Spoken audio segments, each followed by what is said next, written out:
السلام علیکم جی، آج کی کہانی ہے بڑی مزیدار کندن بہروپیہ اور اورنگزیب عالمگیر کی۔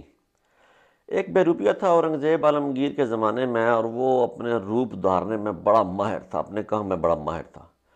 اس نے ایک دفعہ اورنگزیب کی بادشاہی میں یہ اعلان کر دیا کہ میں اتنا اچھا روپ دھار لیتا ہوں کہ مجھے بادشاہ اورنگزیب بھی پہچان نہیں سکے گا۔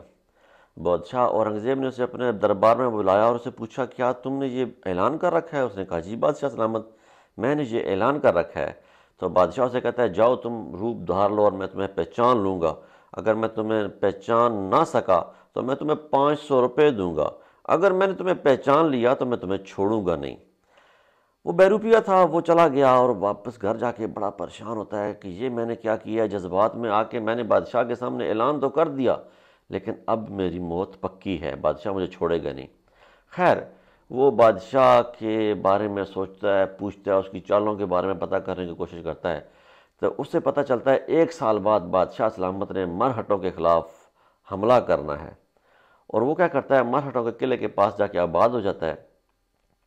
وہاں پہ وہ ایک مذہبی پیشوا کا روپ دھار لیتا ہے، مسلمان اسکالر کا روپ دھار لیتا ہے، وہاں پہ بیٹھ جاتا ہے، سبز چولا زیب تن کر لیتا ہے، مٹکے منکے ڈال لیتا ہے۔ اور ہوتا کیا ہے کہ بادشاہ کہ وہاں پہنچنے سے پہلے ہی اس کی بڑی وہاں پہ پذیرائی ہو جاتی ہے، لوگ اسے بڑا اچھا ایک بزرگ سمجھنا شروع کر دیتے ہیں۔ خیر، جب 1 سال بعد اورنگزیب عالمگیر مرہٹوں کے خلاف فوج کشی کرتا ہے تو اس سے کامیابی نہیں ہوتی، کیونکہ مرہٹے جو اگر تاریخ پڑھا جائے تو بڑے طاقتور تھے۔ خیر، وہاں پہ جب اورنگزیب کو کوئی بتاتا ہے کہ ایک بزرگ رہتے ہیں، آپ ان سے بات کریں اور ہو سکتا ہے اللہ ہماری مدد کرے۔ بادشاہ اس بزرگ کے پاس جاتا ہے، بزرگ سے بات کرتا ہے اور بزرگ کو کہتا ہے، آپ میرے لیے دعا کریں، کل زور کے بعد میں نے حملہ کرنا ہے۔ تو بزرگ آگے سے کہتا ہے، کل نہیں، آپ پرسوں زور کے بعد حملہ کریں۔ وہ بزرگ کی بات پر عمل پیرا ہوتا ہے، پرسوں زور کے بعد حملہ کرتا ہے اور اسے کامیابی ملتی ہے۔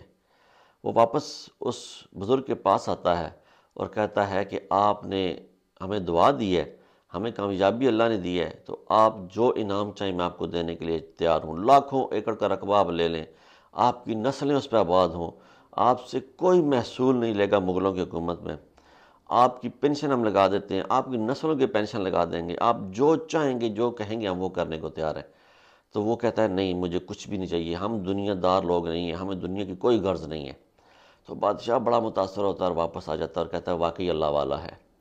جب بادشاہ اپنے دربار میں پہنچتا ہے تو 3-4 دن بعد وہ بزرگ اس کے دربار میں حاضری دیتا ہے۔ بادشاہ اٹھ کھڑا ہوتا ہے، کہتا ہے، آپ کیوں تشریف لائے؟ مجھے بتاتے، میں خود آپ کی خدمت اقدس میں حاضر ہوتا۔